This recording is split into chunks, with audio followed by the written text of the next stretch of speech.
Assalamualaikum warahmatullahi wabarakatuh. Kembali di vlog KTC. Ini kedapatan Honda Blade loss ya, engkolannya gini loss. Tapi lossnya bukan yang loss ringan ya, kayak hilang kompresi enggak. Ini ngelos di bagian kopling, karena kalau kita engkol gini itu enggak ada suara piston bergerak. Nah, beda kalau loss ada suara glek glek glek kayak suara piston lah gitu ya. Piston bergerak di area sini. Mungkin bisa klepnya bocor, tapi ini lossnya itu nggak ada pergerakan di area sana. Nah, ini lossnya kayak gini. Tapi balik ya, ini bukan per putus ya. Nah, loss kayak gini itu disebabkan biasanya karena kampas kopling ya, bukan kampas ganda, kampas kopling slip. Nah, kampas kopling slip itu bisa terjadi karena si kampasnya memang aus. Bisa terjadi rumah daripada kampasnya atau press cladnya itu yang aus. Nah, biasanya beberapa orang itu ketika rumah kampas itu aus, ya kan? Kampas kopling aus, ada yang terus-terusan memaksa. Udah nyata dipakai jalannya udah gerung-gerung ya kan, udah sering selip-selip, tapi masih dipaksa. Nah, itu sangat berbahaya, bisa mengakibatkan press cladnya atau rumah koplingnya jadi aus. Nah, cara paling sederhana untuk ngecek apakah ini kampas koplingnya, ya kan, biasanya itu setelannya. Ini bisa dicek. Di sini kita coba cek ya. Motor sini geliput kayak gini ya. Banjir oli semua kayak gini, terperang. Ini kita cek setel.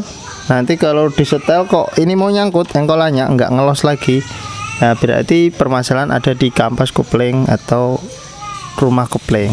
Nah, tapi ketika ini udah nyangkut ya, misal disetel mau nyangkut, itu bukan berarti penyakitnya udah sembuh langsung wah disetel aja. Nah, biasanya yang kayak gitu bisa aja disetel aja bisa nyangkut, tapi penyakit istilahnya kampasnya itu udah terlanjur gosong lah kayak gitu, udah terlanjur selip, jadi tetap harus diganti. Kita coba setel dulu ya.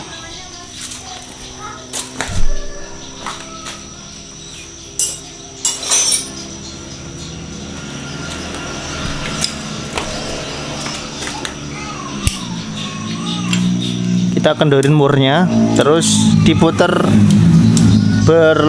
searah jarum jam dulu. Nah, ini kenceng, ini berarti memang setelannya ini enggak beres.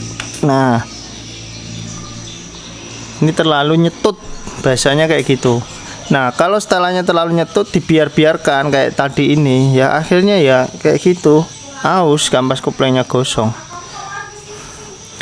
Ini ya, kalau udah searah jarum jam kayak gini, diputar balik, mentoknya jangan dipaksa. Kalau dipaksa ya muter terus ya, pokoknya diputer mentok tapi tanpa tekanan ya, maksudnya kita muternya biasa, nggak usah pakai beban gitu loh, diputer biasa.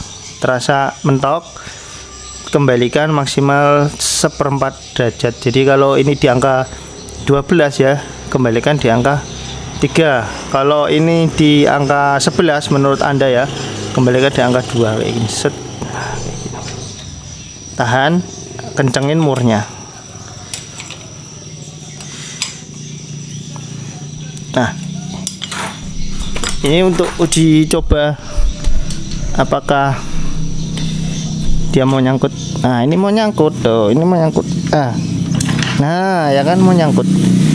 Nah, ini udah beres sebenarnya. Kalau kita mikir udah nggak loss, tapi karena tadi sempat ngelos dan motor itu juga sempat dipakai beberapa hari, beberapa kali ya kan.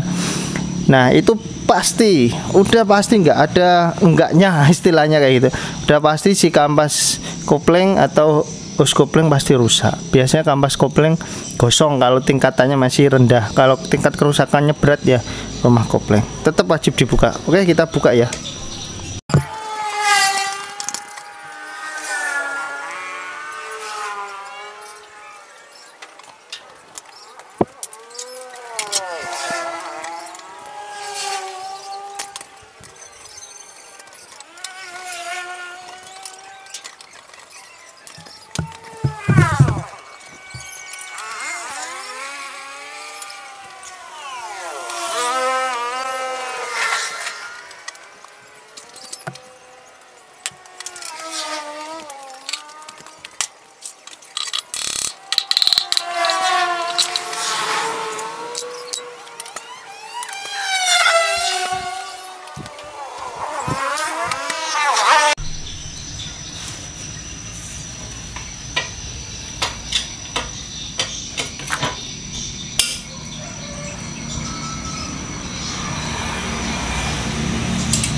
Nah oke Kang Bro, ini udah saya buka semuanya di bagian kampas koplingnya. Tadi udah kita cek juga, kita lihat kampas gandanya itu ya sebenarnya udah lumayan tipis, tapi masih original. Meloncengnya ya udah lumayan kena. Dan ini bagian kampas koplingnya.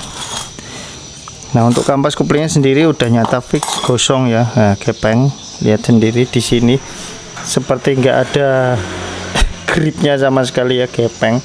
Harusnya kan, nah ini gigi-giginya ini kan lebih tonjol, lebih menonjol lah, lebih tinggi. Ini sudah kayak gini ya, ya udah gosong, gepeng. Dan bisa dilihat juga secara fisik di sini olinya juga kayak berlumpur. Nah ini tanda-tanda kalau gosong ya kayak gini, aromanya juga aroma gosong, gak enak. Oke, kampas kopling wajib diganti. Terus ini untuk press cladnya di bagian sini ya, atau pusat kopling ini, yang press clad itu yang ngepres kampas ya. Di sini terjadi keausan yang lumayan parah. Nah lihat di sini ya, lumayan masuk. Jadi ini ketika diganti kampas baru pun nanti kampasnya akan gantung. Maksudnya gantung itu gini. Nah jadi si ini gripnya ini tidak tertata bagus di sini, nggak tertata piye yo, nggak tertopang dengan bagus di sini, tapi justru malah yang pinggirnya ini yang lebih tinggi ini dia akan menahan plat ini supaya mepet gitu. Jadi kemakan lah, aus jeglong ya, bahasaku jeglong, aus gentong ya. Ini juga terlihat juga sama, tapi lebih parahan di ini. Nah ini kalau teman-teman sifatnya ada spare partnya di daerah Anda ya diganti aja. Ini diganti press cladnya, biasanya satu set kayak gini. Nah kalau nggak ada, entah itu kesulitan karena di pelosok, entah itu karena budget, yang punya motor itu nggak ada budget ya, ataupun entah karena si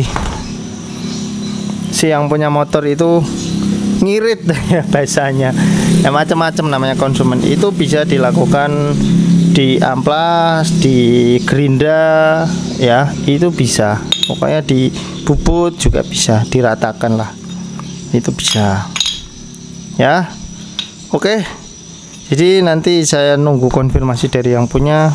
Kalau suruh ganti ya kita ganti, kalau nggak ada budget ya nanti kita akalin, kita ratain. Kampas tetap wajib harus diganti.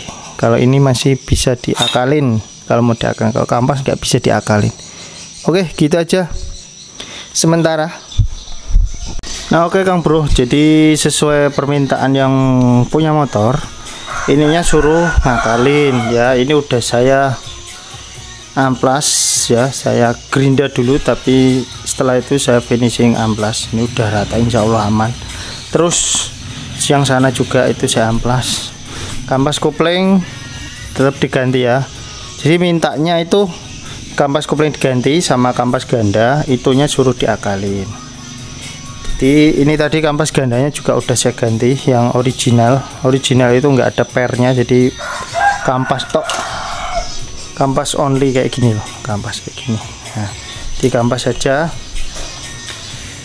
nih udah saya ganti.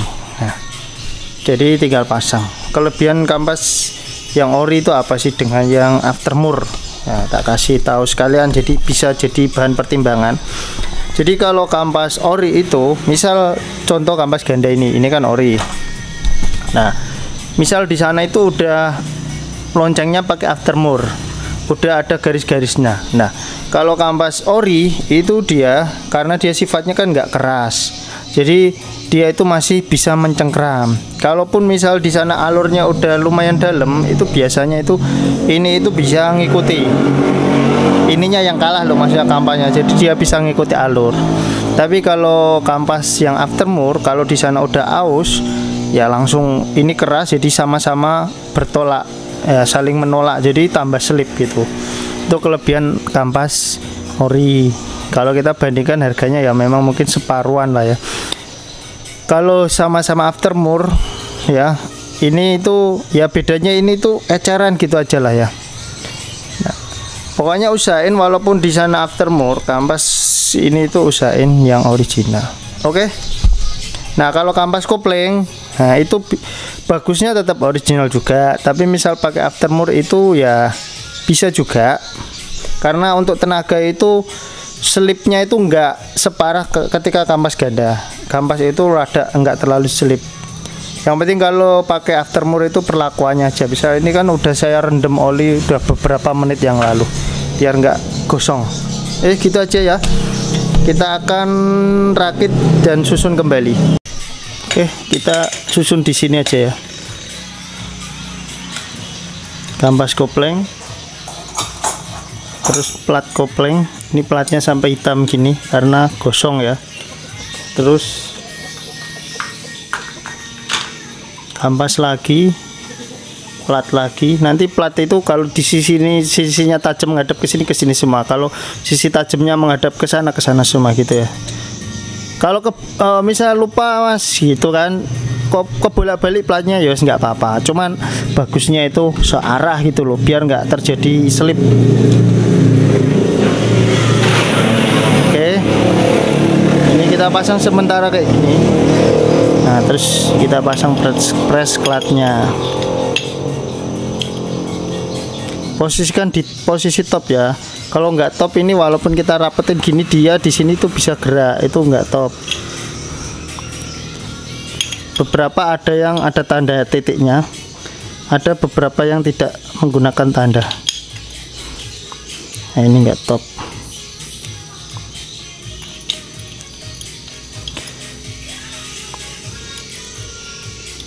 Ini masih belum top.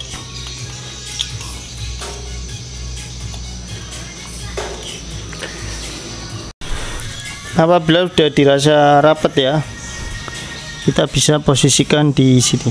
Gini diratakan, terus diposisikan seperti ini.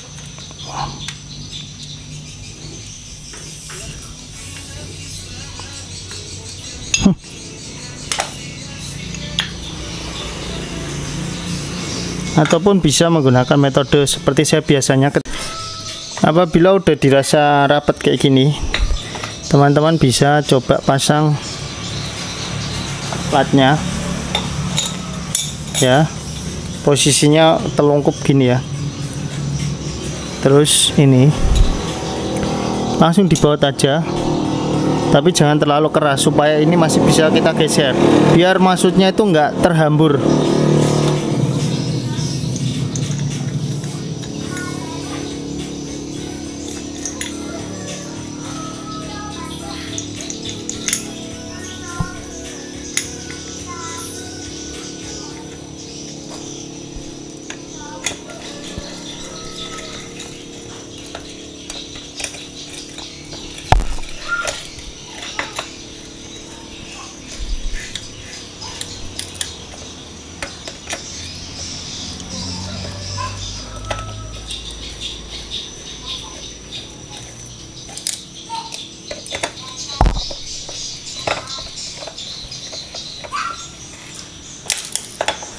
Nah, kurang lebih seperti ini ya. Di ini si kampas itu nggak kehambur. Jadi ketika kita coba susun di sini, nah itu kampas tetap bisa kita geser. Misal nggak pas ya kan, kayak gini kan ada yang lurus, ada yang enggak. itu bisa kita geser. Nah, kita geser gini sampai ketemu di posisi yang pas.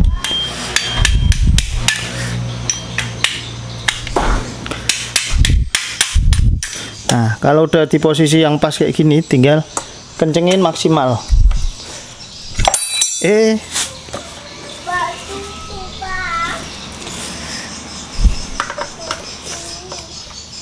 Nah, kalau kayak gini nggak apa-apa, kita bisa kencengin maksimal. Nah, jangan lupa tadi itu ada ring-ringnya, bagian-bagiannya itu kan ada ring. Nah, ini untuk ngencengin dulu. Nah, nanti ketika dipasang jangan sampai lupa untuk bagian ringnya. Nah, ini udah kepasang semua. Di tengah tadi kan ada ringnya, harusnya ya. Nah, di sini kan harusnya ada ring. Jadi kita pasang ringnya. Nah, terus kita pasang kayak gini. Jangan sampai ringnya jatuh ya, atau pindah posisi. Nanti kalau pindah posisi nggak bisa di kopleng nanti. Nah, terus di sini juga ada bushingnya. Nah, itu ringnya masih kelihatan ya. Oke. Terus kita bisa pasang ke motornya. Nah, ketika semua udah dirasa terpasang, teman-teman bisa lanjut membersihkan sana. Bisa dibersihkan ya, kita bersihkan. Kalau memang udah bergerak hitam ya seenggak-enggaknya kita bersihkan lah ya. Terus packing-packingnya itu kita bersihkan juga. Nanti kita ganti packingnya. Oke.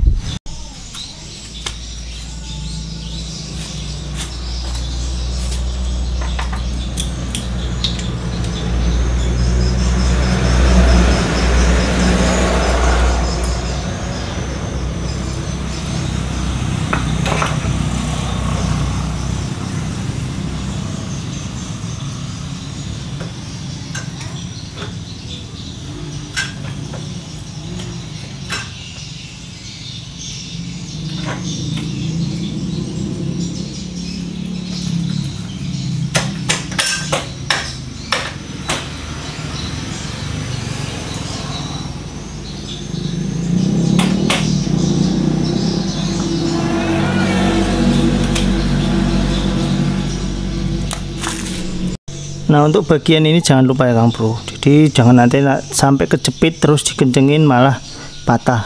Di sebelum ini bener-bener mentok, misal kayak gini ya, tak contohin lagi. Nah, ini kan posisinya, nah ini kan, wah, nggak fokus. Nah, jadi ini kan bisa digeser-geser kayak gini. Nah, ketika ini ditekan, ini kalau posisi kayak gini, nanti dikencengin bautnya, itu bisa patah ini. Jadi pastikan sebelum mentok, bener-bener mentok. Nah, ini geser di posisi yang benar, yang lurus. Ya, kalau udah posisi yang lurus, terus yang sebelah sini, yang hose coupling ini kita dorong masuk. Ya, nanti ketika si hose coupling itu udah masuk, udah ngunci, dia nggak akan bisa gerak lagi. Nah, kayak gini ya, ini udah masuk. Kita lepas pun dia udah lurus. Oke, ini udah kita bisa pasang. Lanjut pemasangan baut-bautnya dan kampas gandanya ya. Untuk blade ini di kampas ganda gak ada ringnya. Yang ada ringnya itu hanya Suprafit. Karisma gak ada, Supralama gak ada.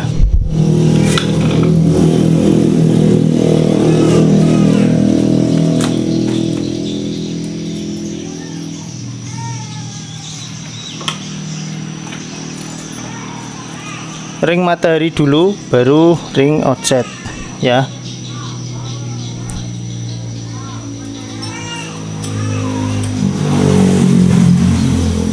Sedangkan untuk bagian kopling ringnya yang kayak gini, bukan outset tapi ring tebal kayak gini.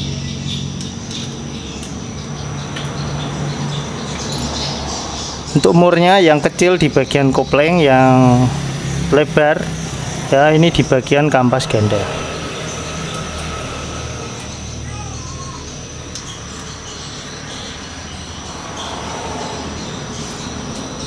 Kita bisa kencangkan menggunakan impact wrench kalau punya ya, impact baterai yang seperti saya gunakan tadi waktu pembongkaran.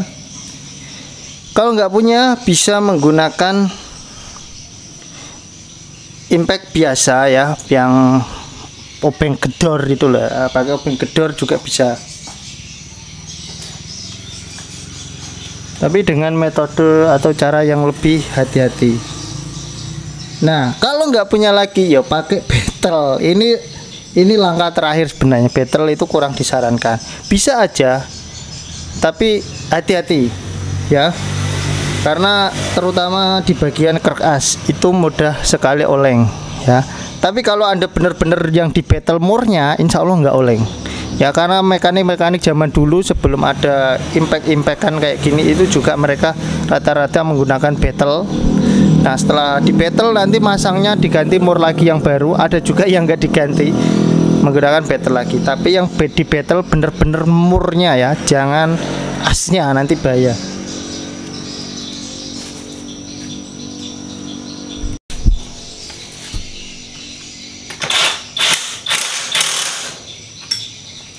Kekurangan menggunakan impact itu kita nggak tahu torsi yang kita kencangkan.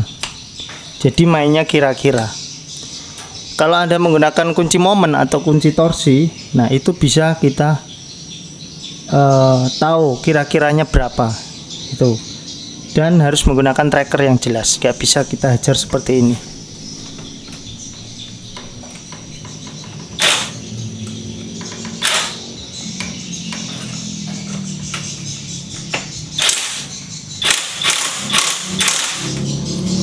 Oke, feeling, namanya feeling itu yang penting kenceng gitu aja. Jangan dipaksa terus, nanti murnya bisa dol. Apalagi penggunaan impact-impact yang torsi besar kayak punya saya ini kan torsinya 750 ya. Itu rawan sekali kalau kita terlalu kenceng bisa jebol. Nah, kalau Anda cuma menggunakan impact yang ya kayak JLD yang 300-an, 2,5 ya torsinya, itu kemungkinan nggak jebol, masih aman lah.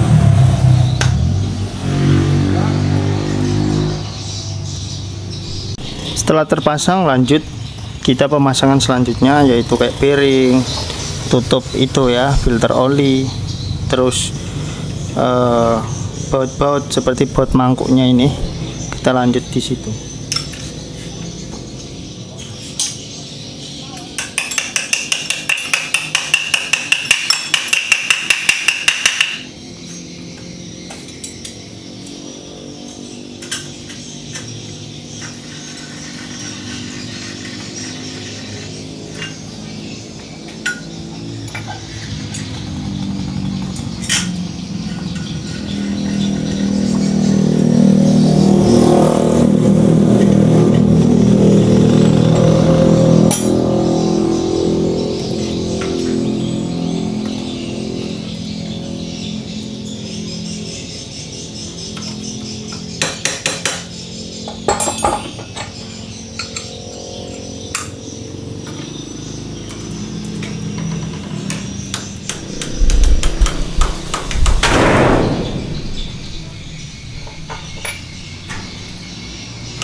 Nah, untuk pemasangan stud kopling ini itu ada namanya perlakuan khusus.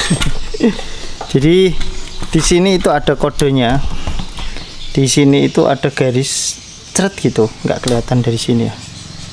Ini kurang dekat kameranya kayaknya. Di sini, oh nggak kelihatan, tetap nggak kelihatan nggak Bu ya. Ya, di asnya itu ada garis, ini ada garisnya.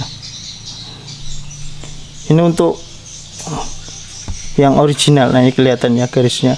Kalau yang non original biasanya nggak ada garisnya, jadi kita ngira-ngira. Nah, garis tersebut kita sejajarkan dengan titik yang ada di sini. Nah, ini titik kecil ini, ya. Ini kan ada titik-titik-titik, tapi di sini ada titik lebih kecil. Ini kita sejajarkan dengan garis tersebut. Nah, itu patokan nanti supaya kita setel ini, misal kita pasang seperti ini ya. Nah, kalau Anda terlalu ke sini, nah kayak gini misal nggak pas. Nanti ketika Anda masukkan, nah ini benturan dengan sini. Jadi bisa dikurangi, nggak bisa dimasukkan, ataupun sebaliknya, bisa dimasukkan, nggak bisa dikurangin kayak gitu. Jadi ini posisi pas tengah-tengahnya. Settingan pabriknya kayak gini. Nah, oke. Kalau dirasa ini susah masangnya, sering jatuh, dikasih gemuk nggak apa-apa, biar dia nempel.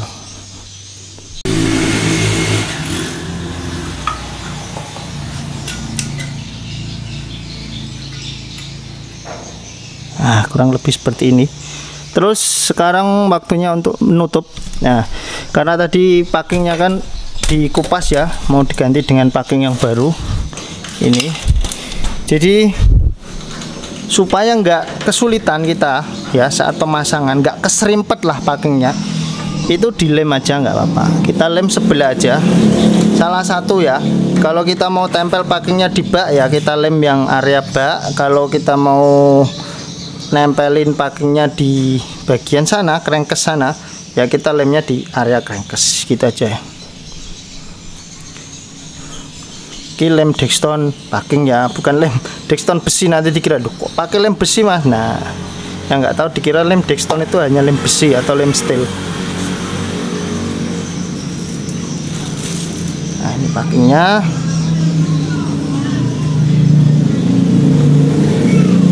Pasang, kita biarkan sebentar biar nempel dulu ya. Atau kalau Anda menggunakan lem yang cepat kering kayak saya ini, Dexton ini termasuk cepat kering ya, bisa langsung dipasang.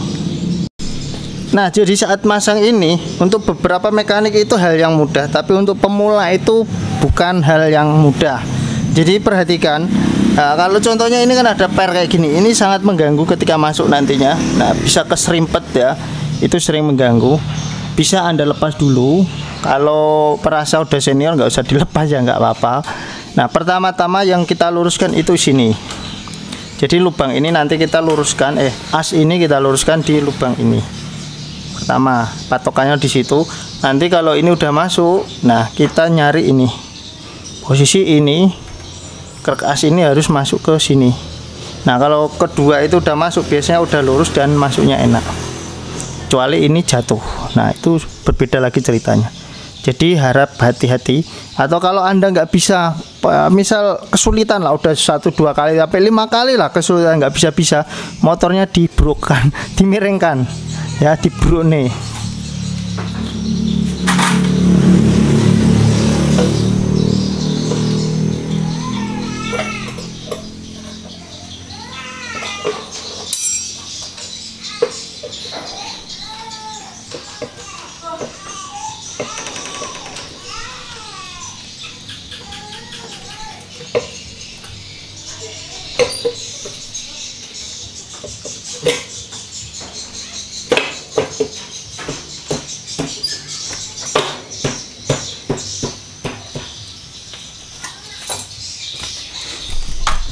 Nah, ini udah tertutup rapat ya.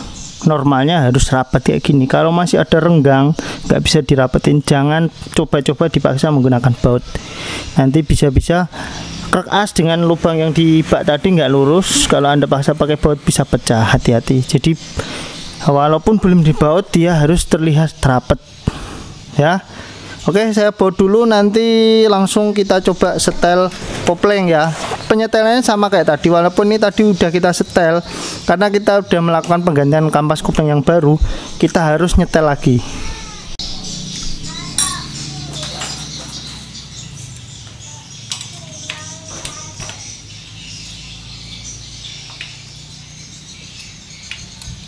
Nah, tadi posisi di sini pas. Nah, sekarang kenceng.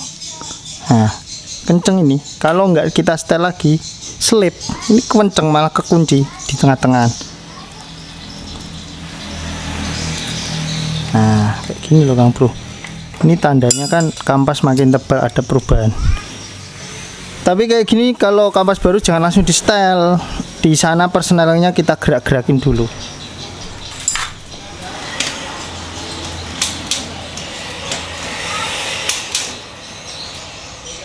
Nah kurang lebih kayak gitu, kita majukan mundurkan biar mapan dulu ya, baru kita setel lagi. Nah tadi kan setelannya pas di sini ya, di sini ya.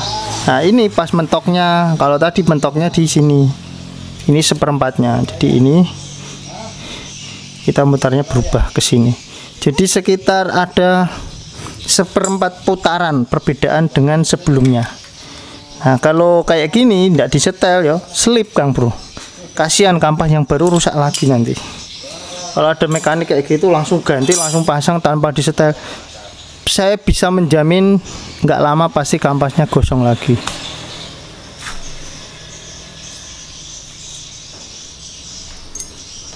Kita coba dulu ya engkol. Berat. Wes. Jadi ini alhamdulillah udah selesai, tinggal kita pasang bagian yang lainnya, terus kita coba uji jalan. Gitu aja, semoga videonya bermanfaat. Jangan lupa di like, subscribe. Wassalamualaikum.